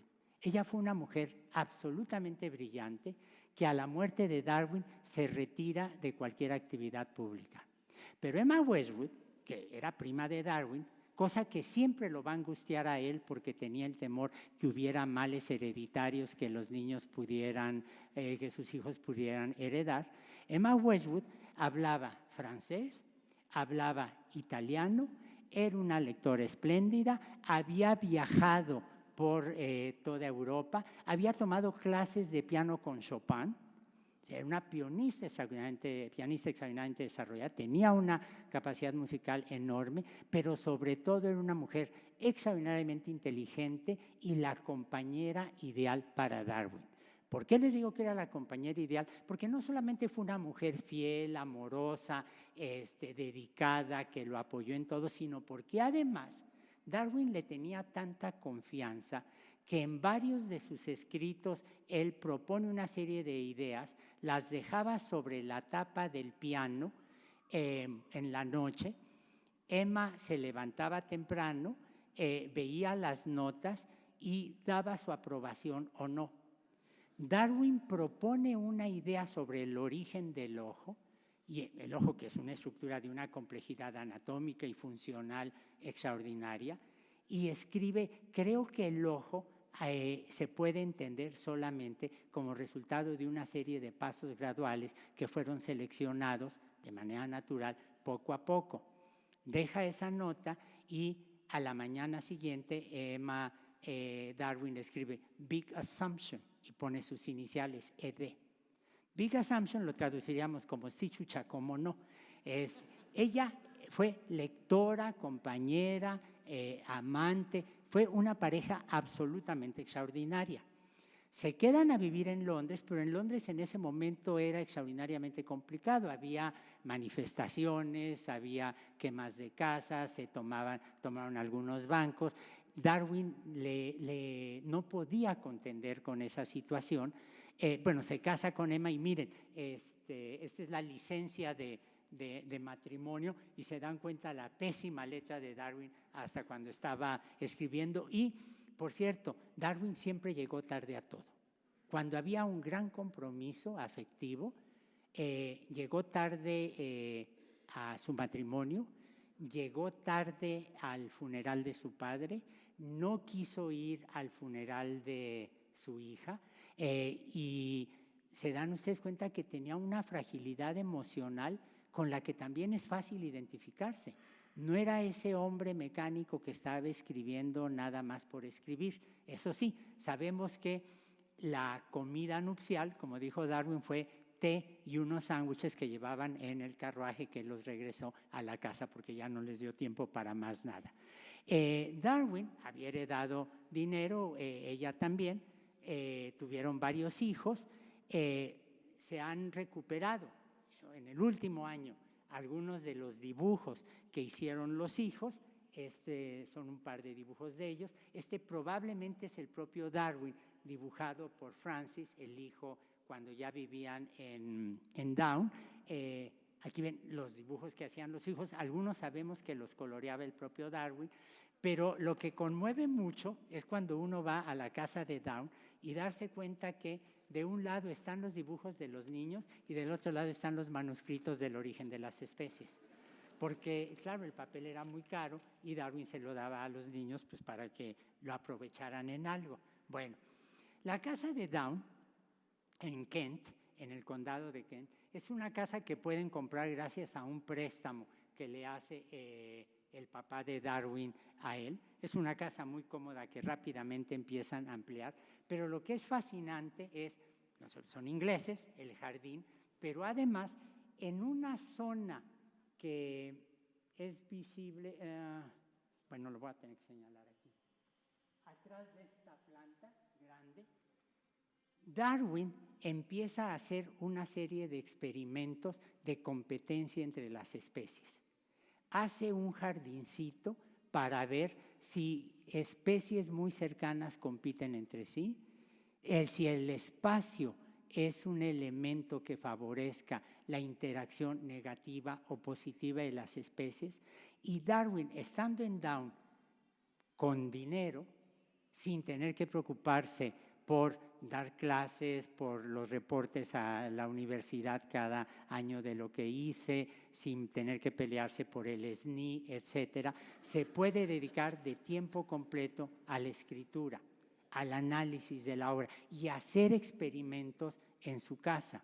E involucraba a toda la familia en los experimentos. Más adelante les cuento algunos casos, pero lo que es interesante es el invernadero que Darwin construyó. Allí, junto con su hijo mayor, hizo experimentos sobre las plantas trepadoras, que finalmente son experimentos sobre los tropismos, y Darwin es el fundador del estudio científico de los tropismos. Se dan cuenta que Darwin es el fundador de la ecología experimental. Se dan cuenta que Darwin es un gran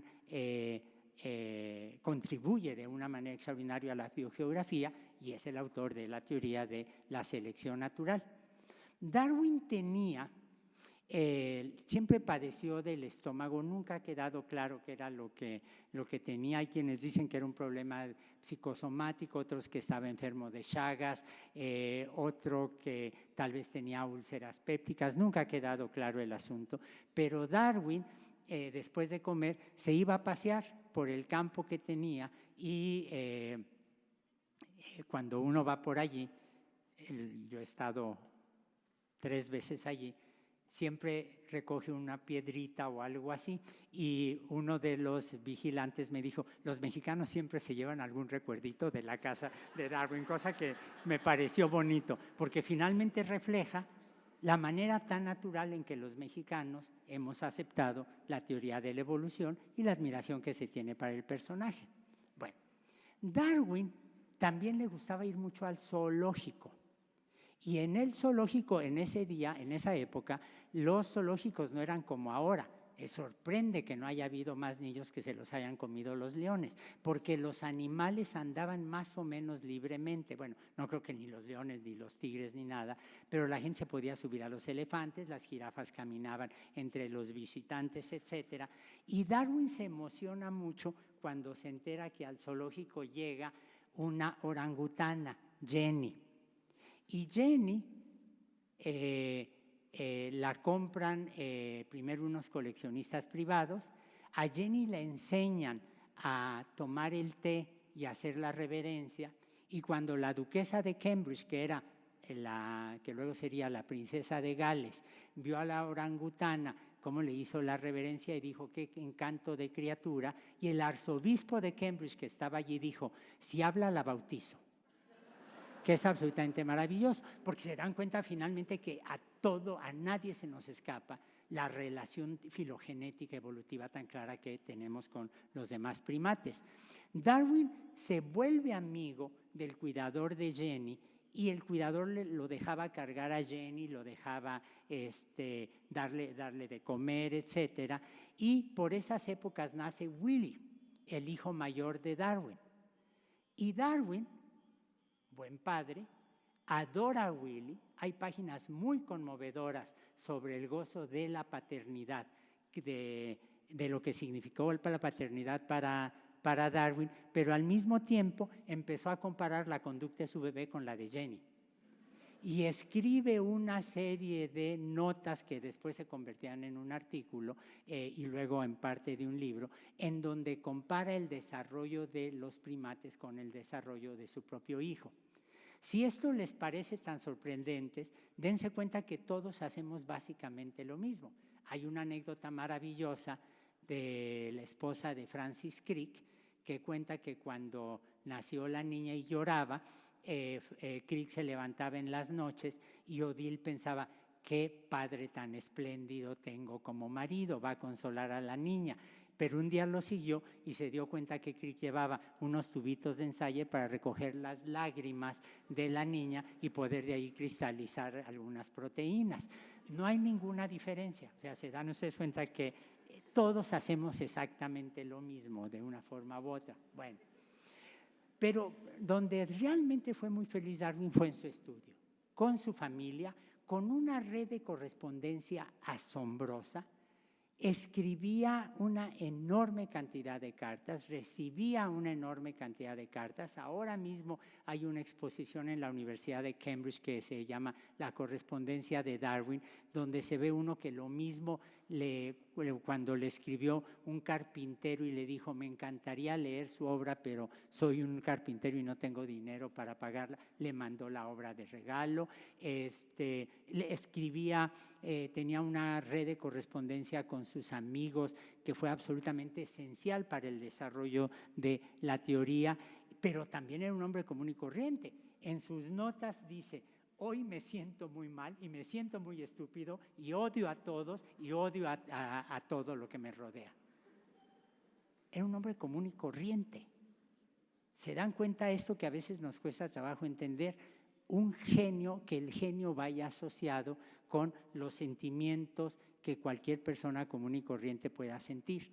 Y Darwin, aunque estaba en Down, nunca se alejó de la realidad. Por ejemplo, hay unas cartas brutales en donde se queja con el jefe de los carteros del pueblo de Down y le dice, antes las cartas llegaban al día siguiente que le enviaran de Londres, ahora me están llegando en la noche, no me da tiempo de contestar. Y encabezó un movimiento para que el correo se hiciera más eficiente en el pueblo de Down. Y no solo eso, sino que cuando Inglaterra le declara la guerra al Imperio Ruso y se embarcan en la guerra de Crimea que hace que Florence Nightingale se convierta en esta mujer tan extraordinaria que funda la enfermería y lleva los registros estadísticos de heridos y de enfermos, qué sé yo. Darwin, al igual que lo hacen muchos científicos mexicanos, manda una carta de los abajo firmantes, en donde pueden ver ustedes en el lado izquierdo de la pantalla, ya miembro de Fellow of the Royal Society, donde está protestando por la guerra de Crimea. O sea, era un hombre que estaba siguiendo en la medida de lo posible los eventos de su mundo familiar, de su mundo científico y del mundo político. Y luego Darwin empieza a escribir su teoría. Y tenemos, porque venturosamente se preservó, tenemos, por ejemplo, el primer manuscrito, el primer borrador de 1842, donde ya propone la idea de la selección natural. Y en 1844 escribe el libro, y aquí hay algo que es extraordinariamente conmovedor. Darwin toma el libro, hace un paquete, le pega encima un sobre con, me parece que 10 libras esterlinas, con una carta dirigida a Emma y le dice, en caso de que yo fallezca antes de que este libro se publique, te ruego se lo hagas llegar a un editor para que mis ideas no se mueran conmigo. Que es el compromiso que él tiene con sus ideas, el compromiso que tiene con su teoría, el compromiso que tiene con sus descubrimientos. Bueno, no se murió, al menos, bueno, se murió en 1844 y se empieza a asustar de las consecuencias de la teoría. Y le escribe a Hooker, que era uno de sus grandes amigos, en 1844, le habla del cambio de las especies, de la evolución de las especies, ya con una teoría extraordinariamente desarrollada por selección natural, y le confiesa el temor que le da su teoría y dice, si lo que digo es cierto, es como confesar un asesinato.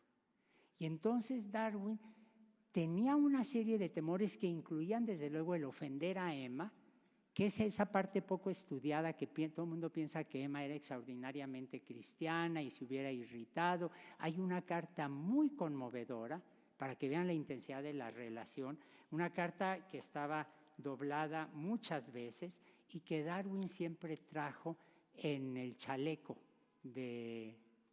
siempre trajo consigo.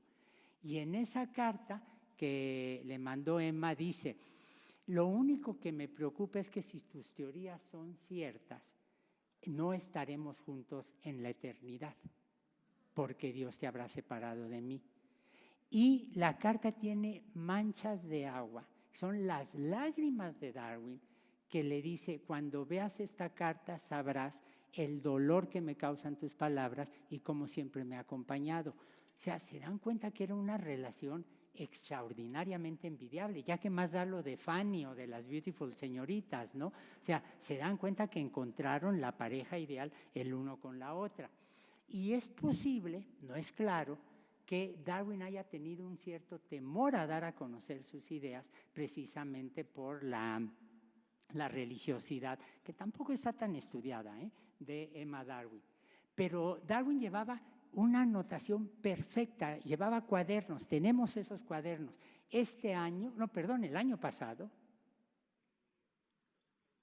el año pasado, en noviembre, se terminaron de editar los 13 volúmenes con toda la correspondencia de Darwin. Y ustedes se pueden meter a la Universidad de Cambridge, al sitio de la Universidad de Cambridge, y ahí todo está en línea. Y se sabe que habrá en el futuro cartas y demás que se descubrirán, y todo eso se va a subir en línea. Pero son 13 volúmenes de una correspondencia de los cuadernos de notas que tienen como interés no el fetiche de un autógrafo, no el fetiche de miren, esto lo escribió Darwin. Nos permiten reconstruir paso a paso la historia de una de las teorías más importantes del mundo contemporáneo. Y eso tiene un valor enorme, empezando por el valor didáctico que tiene, porque si lo ven los estudiantes, se dan ustedes cuenta que pueden tener, no sabemos cuántos Darwin haya entre las y los estudiantes de nuestros días, pero seguramente más de uno. Y entender cómo se desarrolla una teoría tan extraordinaria nos permite desarrollar una buena teoría, una buena epistemología del conocimiento. Ahora, de estos cuadernos que les acabo de mostrar, el que está hasta arriba, el cuaderno D, tiene una anotación que es absolutamente maravillosa, porque ahí Darwin habla de Malthus, ¿se acuerdan? La tecnología crece en sentido lineal, la población humana en sentido exponencial, hay competencia por los recursos. El cálculo de Malthus sabemos que fue equivocado porque estaba tomando en cuenta los datos de la inmigración a Estados Unidos, y con todos los inmigrantes, claro, la población crecía muy rápidamente, pero allí Darwin por primera vez menciona a Malthus y toma directamente la idea de la selección natural. Y como Darwin era un maestro de las metáforas, que tienen muchas ventajas y tienen muchos riesgos, dice: la selección natural tiene una fuerza equivalente a la de 100,000 cuñas. Cuando un albañil quiere romper una piedra, hace una rajita, le pone una cuña de madera, le da un golpe y la truena. Cuando quiero abrir una madera, puedo meter una cuña, humedezco la cuña y se truena. O sea, la metáfora de Darwin es absolutamente extraordinaria, ¿no? Tiene la fuerza de 100,000 cuñas. Y luego, en el cuaderno E, Darwin dice: ya, lo sé todo. Dice: me bastan 3 principios para explicar todo. 1, los nietos se parecen a los abuelos. Una teoría de la genética equivocada.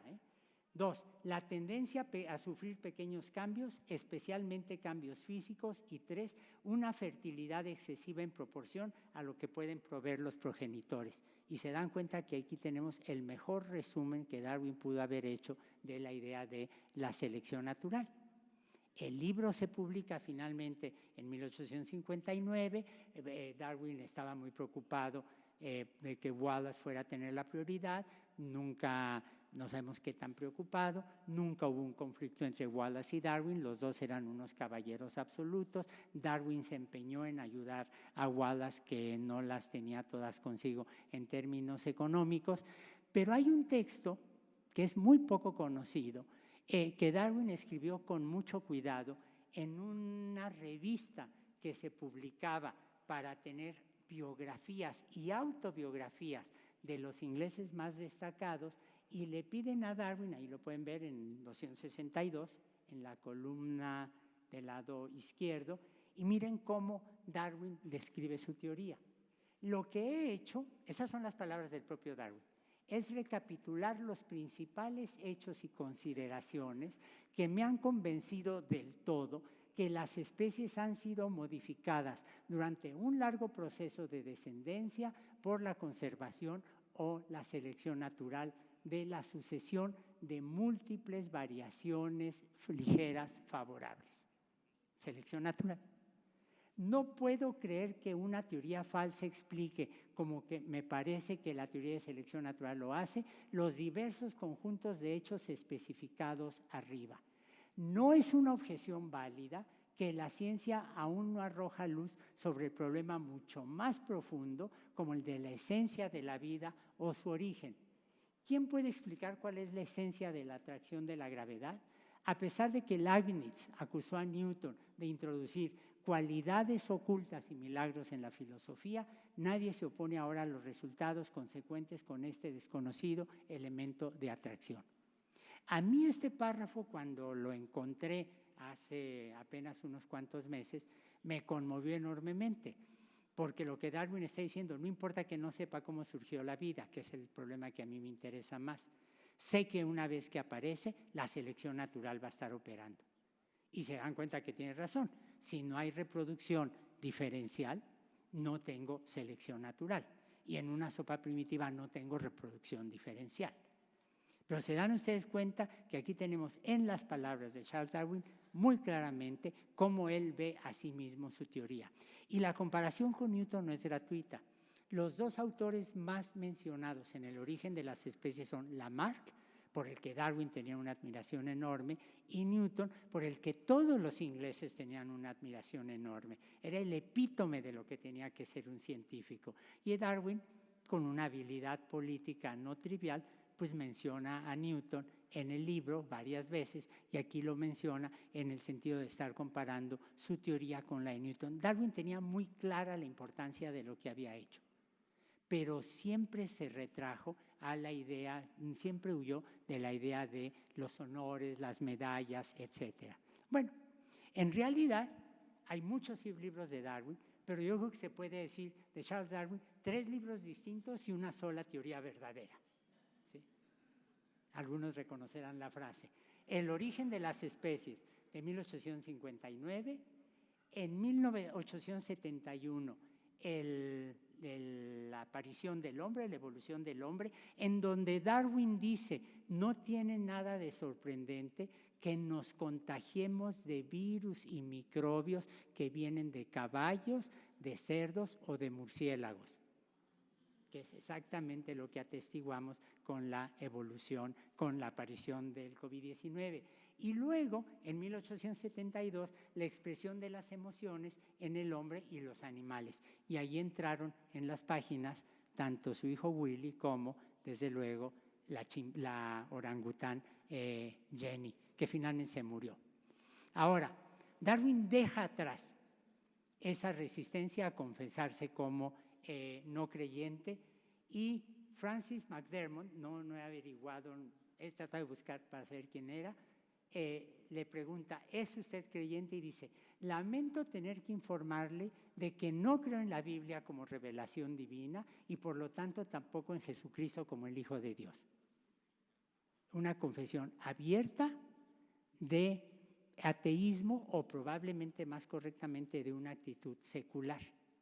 Pero se dan cuenta cómo sin estridencias él plantea exactamente su punto de vista, y una de las grandes herencias que tenemos de Darwin es una visión secular de la naturaleza. No tengo que estar pensando en pachamamas, no tengo que estar pensando en cristalitos de cuarzo, no tengo que estar sacando estampitas para que me protejan de un virus. Lo que tengo que entender es exactamente el valor que tiene la ciencia en su justa dimensión si asumo una actitud secular para entenderme a mí mismo y a lo que me rodea. Y esa es una de las grandes lecciones de Charles Darwin. Bueno, Charles Darwin siguió muy contento en Down. Esta es una pintura que muestra un poco lo que hacían? Escribía, se levantaba, escribía, desayunaba, contestaba cartas, comía, se iba a dar la vuelta, recibía visitantes si lo sabía, luego tomaba una siesta, la pasaba mal con la enfermedad, luego escribía y en todas las tardes Emma le tocaba el piano o le leía, aunque Darwin decía que detestaba las novelas, le leía varias novelas inglesas de la época y sobre todo a Shakespeare, porque uno puede ver varias frases en la obra de Darwin que claramente se están refiriendo a Shakespeare. Y finalmente Darwin fallece. Darwin quería ser enterrado en el cementerio del pueblo de Down y ya había mandado hacer con el carpintero del pueblo un ataúd de pino porque quería que lo enterraran allí con la mayor simplicidad. Pero cuando se enteran sus enemigos que fallece, el duque de Argyll, que era un personaje que respetaba enormemente a Darwin, habla inmediatamente con el abad de la Catedral de Westminster y pide que lo entierren allí, y accedió el prior de la catedral. El evento reunió a muchísimos jóvenes, no pudieron entrar porque había que, tenemos los billetitos, las invitaciones, billetitos, ¿no? ¿Cómo se dice en español? Los boletitos, pues, para entrar al acto funerario. Aquí ven, el Dean Bradley era un hombre absolutamente espléndido que muestra la admiración intelectual de un hombre de la iglesia, un creyente, un sacerdote, por la obra de un hombre extraordinario, secular, con una teoría enorme, y pues a Darwin lo tenían que enterrar cerca de, en Westminster están enterrados los y las grandes de Inglaterra, y entonces lo entierran cerca de Newton. El monumento funerario de Newton es una demostración de los excesos de los físicos teóricos y experimentales. Porque ven ustedes mosaicos, columnas de oro, ven brocados, un catafalco de pórfiro, del mármol más costoso, unos ángeles desnudos, cosa que le hubiera dado mucho gusto a Newton, pintados, esculpidos allí. Y este es el enorme monumento funerario de Darwin. Y permítanme contar una anécdota personal. La primera vez que yo fui a Westminster, dije, quiero visitar la tumba de Darwin, pues le di las vueltas 2 o 3 veces a la catedral y no la encontraba. Estaba parado exactamente frente al monumento funerario de Newton y de repente veo hacia el suelo y estaba yo parado en la tumba de Darwin, porque la tumba de Darwin no es más que una lápida que tiene su nombre, la fecha de nacimiento y la fecha de muerte, nada más. ¿Se dan cuenta que así es la ciencia?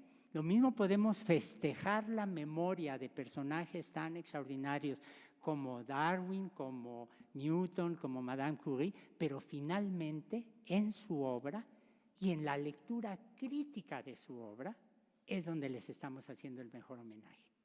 Cuando ustedes, sobre todo los jóvenes, lean a Charles Darwin y encuentren errores u omisiones, le están haciendo el mejor homenaje posible. Porque lo que están diciendo es, la teoría, la obra, el trabajo me sigue estimulando intelectualmente.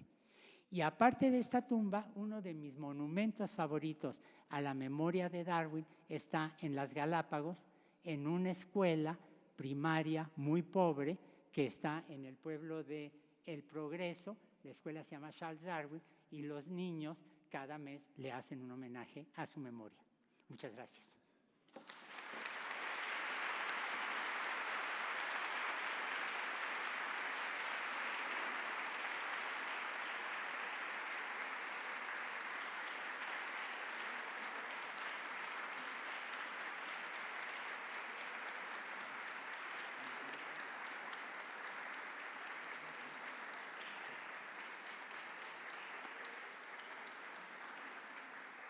Bueno, pues se nos pasó a todos el tiempo con el extraordinario cuentacuentos, no es cierto, el extraordinario estimulador de que leamos los libros de ciencia, no solo los de cuentos, los de ciencia, ¿sí? Y pues se me hace que lo mejor va a ser acabar ya la sesión hoy, porque ya la gente aquí en el museo se tiene que retirar, pero de veras le agradezco muchísimo a Toño ese entusiasmo, esa inyección de espíritu crítico con el que nos podemos acercar a la obra no solo de Darwin, sino de una gran cantidad de científicas y científicos que han tenido su pasión por entender un poquito mejor la naturaleza, predecir mejor la naturaleza, que al final de cuentas es lo que ha cambiado nuestro estilo de vida. Muchas gracias, Toño. Muchas gracias, Guadalupe. Y buenas noches.